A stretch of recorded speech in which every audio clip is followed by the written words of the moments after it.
To do this example, first we need to set up our chart in Excel. So the inputs for the FV value are APR,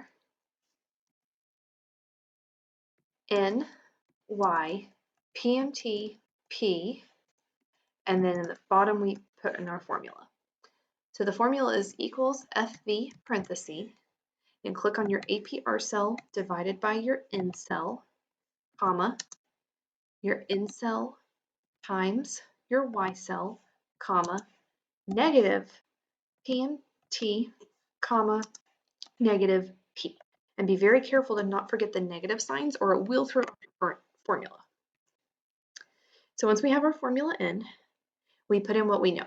So we deposited $3,000. That is our initial deposit, P, or principal.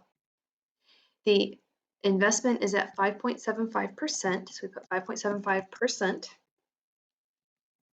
It says that it's in there for 6 years, so we make Y equals 6. And then compounded quarterly means 4 times a year.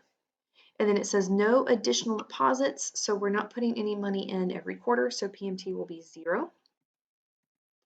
To give us a future value of $4,225.58.